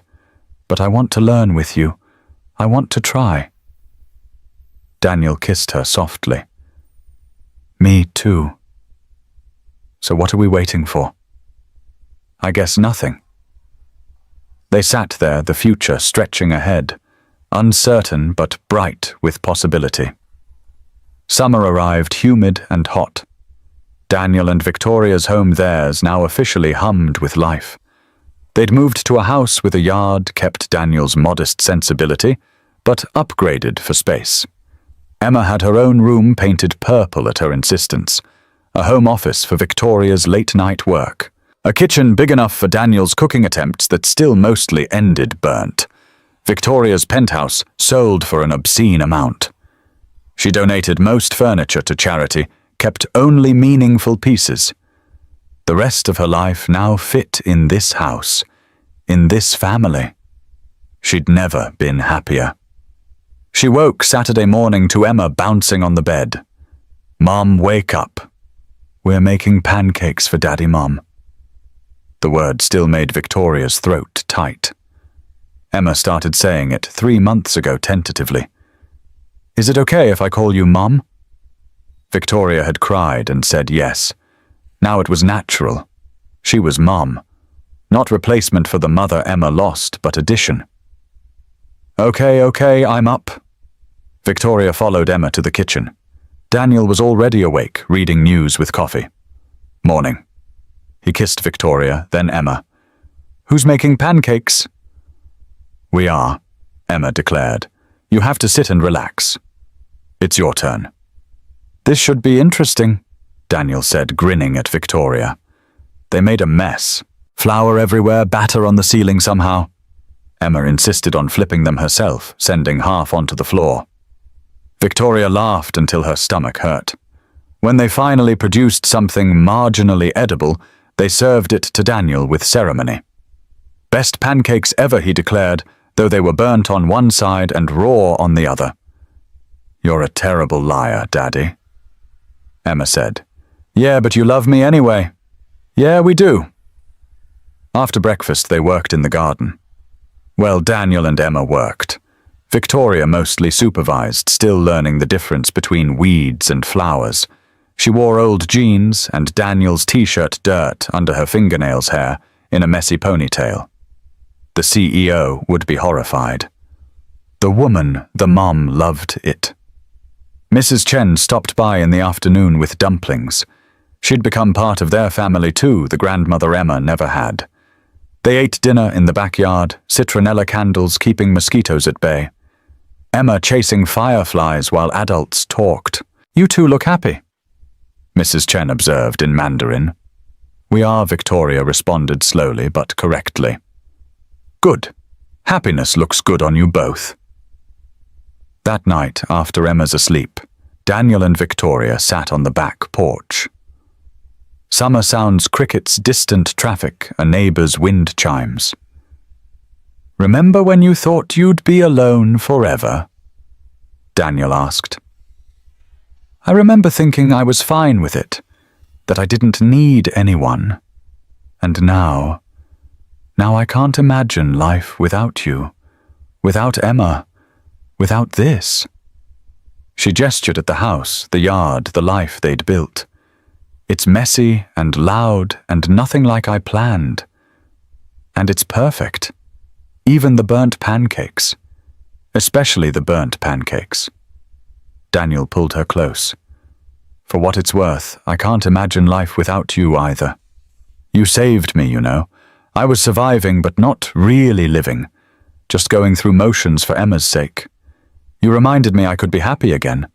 We saved each other." "Yeah, we did." Daniel had been carrying the ring for 3 weeks, simple band with modest diamond because Victoria would hate anything ostentatious. He ordered it custom, had Emma's birthstone added inside. A family ring. But every time he planned to propose, something interrupted. Work crisis. Emma's school emergency. Life happening. He was starting to wonder if the universe was sending a message. "Just ask her," Emma said one evening while doing dishes. "Why are you being weird?" "I'm not being weird." "You are. You check your pocket like every 5 minutes. Mum's going to think you have a medical condition." "Since when are you so observant? Since always, Daddy. You're just not paying attention." Emma handed him a plate to dry.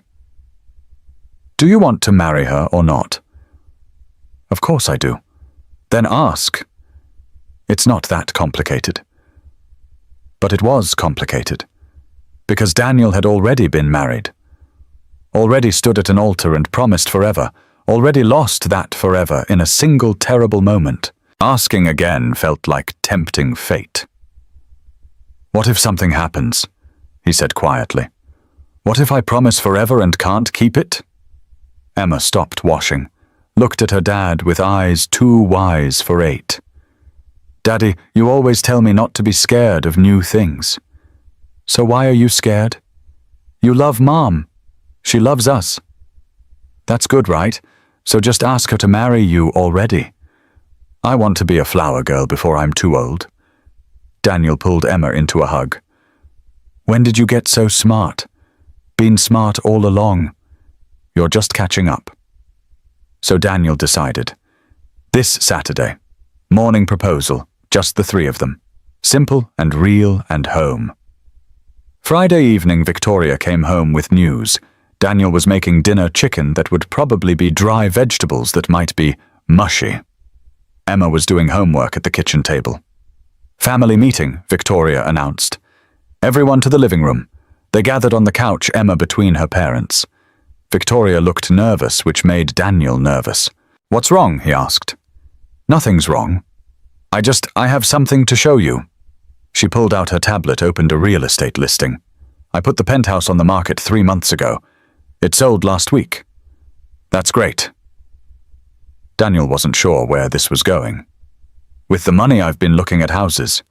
Something bigger than this rental. Something that could really be ours." She swiped to different listing.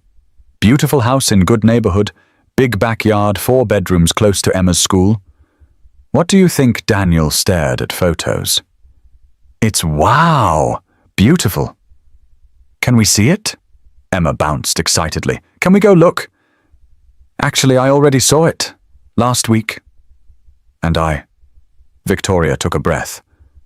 "I bought it." Silence. Daniel processed. You bought a house for us, for the family. I know I should have asked first, but I wanted it to be a surprise. If you hate it, we don't have to move. I can sell it. But I thought maybe it could be a fresh start. A place that's ours from the beginning. Ours? Daniel's throat tightened. You bought us a house. Is that okay? I'm really bad at this. I don't know the rules. Do people consult before buying houses? I just saw it and imagined Emma playing in that backyard and us having coffee on that porch and... Daniel kissed her. It's perfect. You're perfect. So we're moving. Emma squealed. Apparently we're moving. Victoria sagged with relief. Thank God. I was terrified you'd think I was overstepping. You're not overstepping. You're building a life with us, our life, and that's exactly what I want. They spent the evening looking at the listing, making plans. Emma claimed the room with the window seat. Victoria wanted to convert one bedroom into an art studio for Emma. Daniel just kept staring at photos, overwhelmed by the generosity, by the commitment it represented. After Emma went to bed, Daniel found Victoria on the couch, looking at the listing again. Hey, he said softly. Hey, you sure you're okay with this? I know it was impulsive. I'm more than okay. Daniel reached in his pocket, pulled out the small box he'd been carrying for weeks. Though you did kind of steal my thunder. Victoria stared at the box. Is that... I was going to propose tomorrow morning. Had this whole plan. Pancakes and backyard and just us. But since we're apparently doing things out of order. He opened the box. The ring caught light, simple and perfect. Daniel. Victoria Hayes. You walked into my life drunk and stumbling and somehow became the best thing that ever happened to me. You love my daughter like she's yours. You've shown me my heart can hold more than grief. You bought us a house. He laughed. So before you buy anything else, I should probably make this official. Will you marry me? Tears streamed down Victoria's face. You're really asking? I'm really asking. Yes. God, yes. 1,000 times, yes. He slipped the ring onto her finger. It fit perfectly. She launched herself at him, kissing him through tears and laughter. I love you, she said. I love you so much. I love you too, even though you bought a house without telling me. Are you really mad about that? Not even a little bit. They heard footsteps. Emma appeared in the doorway, sleep rumpled. Did you ask her yet? You were supposed to be asleep, Daniel said. I was too excited to sleep. Did you? Victoria held up her hand, showing the ring. He did. Emma whooped so loud the neighbors probably heard. She ran over, launching herself at them both. We're really a family now. We were always a family, sweetie, Victoria said. Now we're just making it official. Can I be a flower girl? Absolutely. Can we move to the new house soon? As soon as possible. Can we get a dog? Don't push your luck, Daniel said. But he was laughing. They sat there, the three of them tangled on the couch, planning their future. A future that seemed impossible a year ago. A future built on one choice. To help one choice, to acknowledge one choice to love. 3 months later, they married in Lincoln Park. Small ceremony, just close friends and family. Mrs. Chen cried through the whole thing. Emma took her role as flower girl with utmost seriousness, though she also insisted on giving a speech during the reception. I'm 8 years old, Emma told assembled guests, and I've learned some important things. Like that families don't have to look like everyone else's, and that it's okay to love new people even when you miss old people, and that sometimes the best things happen when you least expect them. She looked at Daniel and Victoria. My daddy helped Mum when she was having a bad night, and she helped him remember how to be happy. And they both helped me see that our family could grow. So I guess what I'm saying is thank you for choosing each other, and for choosing me, Not a dry eye in the crowd. Victoria's vows were simple. I spent 38 years thinking I had to do everything alone. Then you drove me home one night drunk and stumbling and broken, and you didn't run. You stayed. You brought me water and asked for nothing. You introduced me to Emma, who taught me that families aren't born, they're chosen. You showed me that showing up matters more than being perfect. That love grows in burnt pancakes and bad braiding and soccer games in the rain. I choose you, Daniel. I choose Emma. I choose this messy, beautiful life we're building. Daniel's vows made Victoria cry. You asked me once why I helped you that night. I told you it was the right thing to do. But the truth, I saw someone drowning and remembered what that felt like. I didn't know that helping you would save me too, would show Emma that hearts can heal, would prove that the best chapters come when we least expect them. Sarah taught me how to love. You taught me I could love again. Thank you for that gift, for being brave enough to let me in, for loving my daughter like she's yours, for reminding me every day that joy can follow grief. They kissed as husband and wife, and Emma cheered louder than anyone. The reception was in a small restaurant, casual and intimate. No champagne towers or ice sculptures, just good food and people who loved them. Daniel and Victoria's first dance was to a song Emma picked, A Whole New World, because that's what they'd given each other. Late in the evening, Daniel found Victoria on the small patio taking a breather from the party. Hey, Mrs. Brooks. She turned, smiled at the name. Hey yourself. Happy deliriously. Any regrets about the fancy penthouse life you gave up?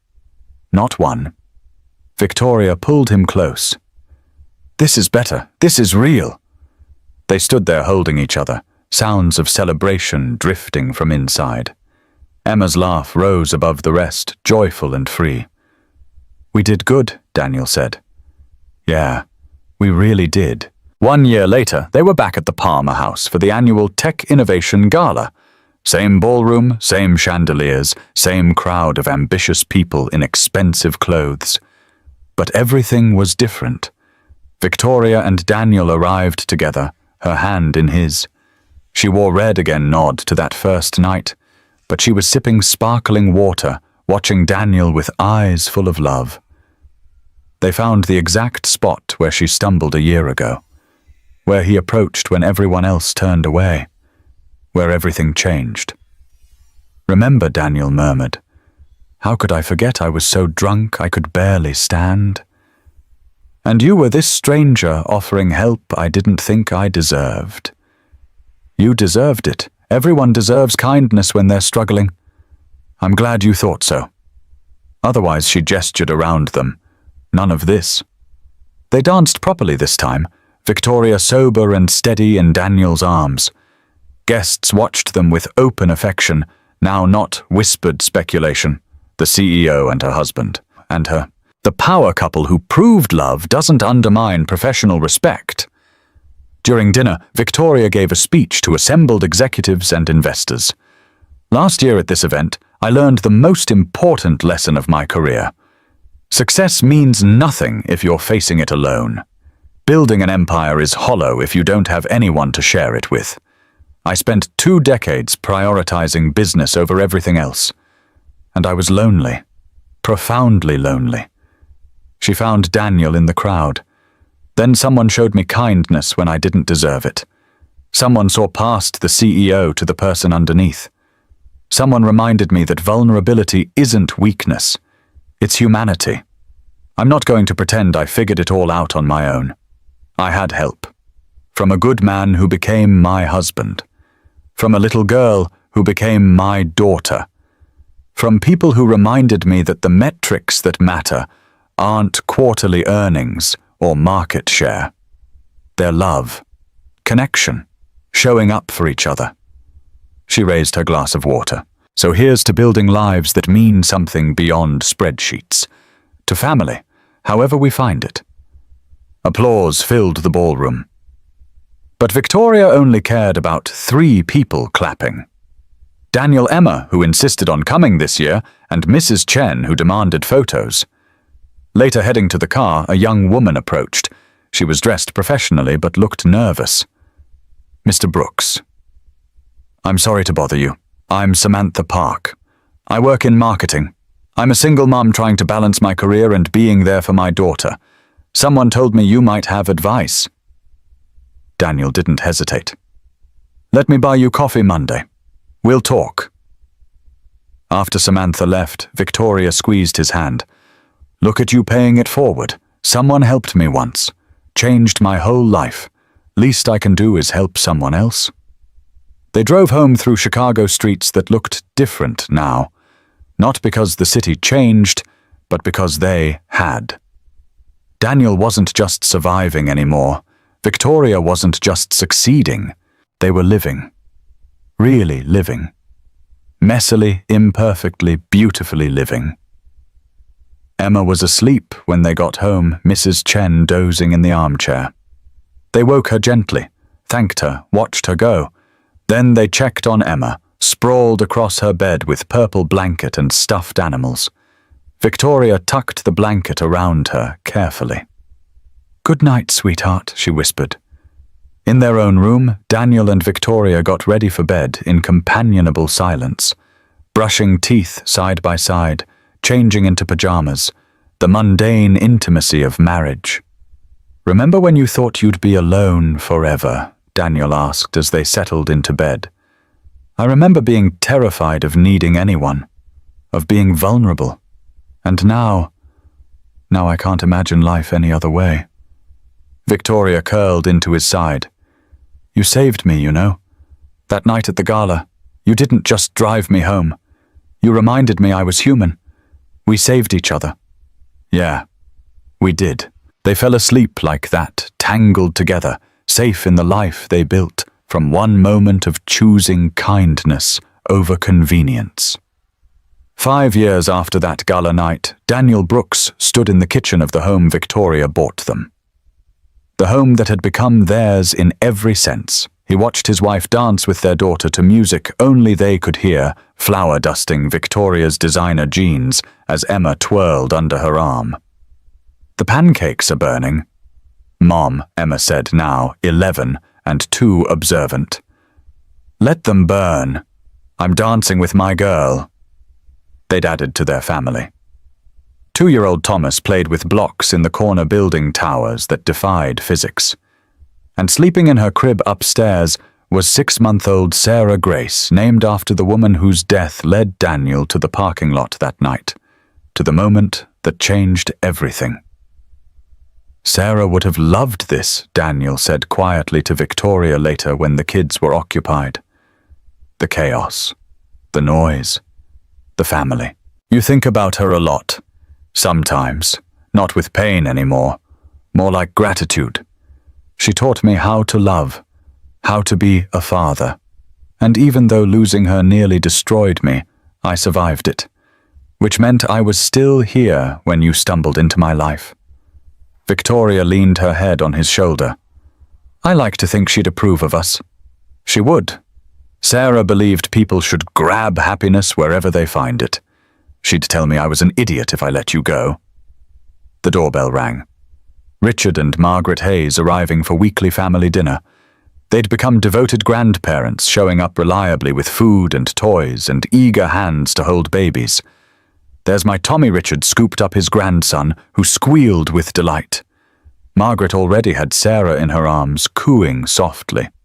Emma showed them her latest art project, a painting for the school exhibition. "Mom helped me with the shading," she explained proudly. The casual mom that came so naturally now. Watching his family, biological and chosen, messy and perfect Daniel, felt that familiar gratitude well up. The CEO who once commanded empires with ice now sat cross-legged on the floor playing dinosaurs. The single dad who thought love died with his wife discovered his heart could expand infinitely. The lonely woman and the grieving man found each other in the worst moment and built the best life. Monday brought Victoria's keynote speech at the Women in Business conference. She'd done dozens of these, but today was different. Today she was telling the full story. 5 years ago I got drunk at a company gala, she began voice steady. Couldn't find my driver, could barely walk. Every executive I worked with saw me stumbling and turned away, except one mid-level manager who drove me home in his 10-year-old Honda and asked for nothing in return. The room was silent, attentive. Victoria continued. I could have pretended it never happened. Fired him to protect my image. Let shame dictate my choices. Instead, I said thank you. That changed everything. Not just because we fell in love, though we did, but because acknowledging vulnerability instead of hiding it reminded me I was human. That power without humanity is just emptiness dressed in expensive suits. She talked about Emma, about learning to be a mother at 38, about Thomas and Sarah, and building a family that looked nothing like what she imagined, but everything she needed. About leaving the office at 5:30 for dinner, about burnt pancakes and school plays and choosing life over constant work. Success isn't avoiding failure, Victoria said. It's what you do the morning after. Do you pretend it didn't happen? Or do you look it in the eye and grow from it? I chose growth. I chose honesty. I chose love. Best business decision I ever made. The standing ovation lasted 3 minutes. Afterward, young women lined up with questions, with stories, with gratitude. One asked, how do you balance family and career without guilt? Victoria's answer was honest. I don't. Some days work suffers. Some days family does. But I stopped trying to be perfect at everything. I aim for present, for real, for enough. My daughter told me last week, Mom, you're not good at braiding hair, but you never miss a soccer game. That's what matters. Showing up. Being real. Loving imperfectly but completely. Another question. What advice for women afraid to be vulnerable? I spent years believing vulnerability was weakness. Then a widowed single father showed me that opening your heart is the bravest thing you can do. Letting people see you stumble doesn't diminish you. It makes you human.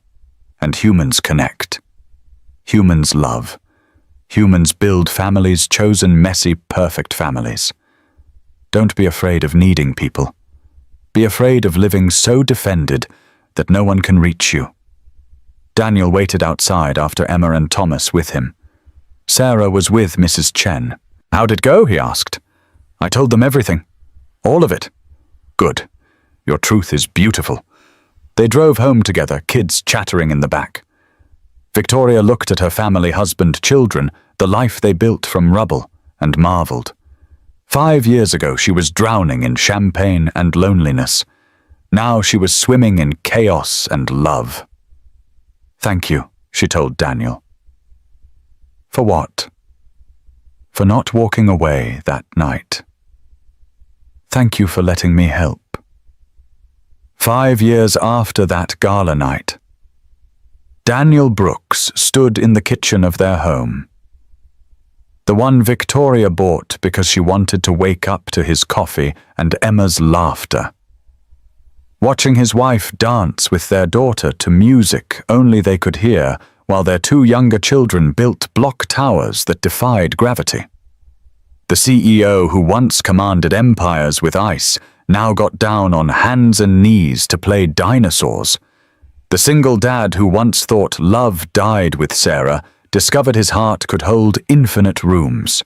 They'd built something neither expected: a loud, chaotic, perfectly imperfect family, born from one moment of choosing kindness over convenience. At Hayes Technology Group, their story became legend, not scandal, but inspiration. Victoria still ran the company with brilliance, but now she left at 5:30 for family dinner. Daniel led operations while never missing Emma's soccer games. They proved that success didn't require sacrifice of soul, just clarity about what truly mattered.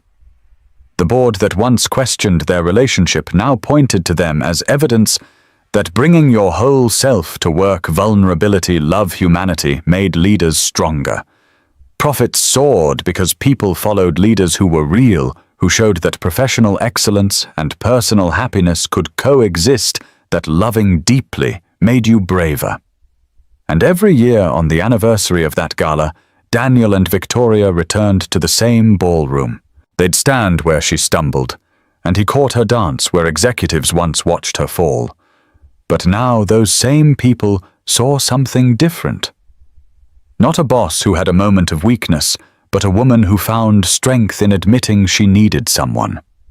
And the man who proved that sometimes heroism looks like refusing to look away. Because healing doesn't announce itself with trumpets. It arrives quietly in parking lots and worn Hondas in glasses of water left on coffee tables. It grows when broken people refuse to let each other stay broken, when barriers come down brick by careful brick. That night at the gala, neither was looking for salvation. But sometimes that's exactly when you find it, in the moment you stop pretending you don't need help, and in the moment someone brave enough decides to offer it.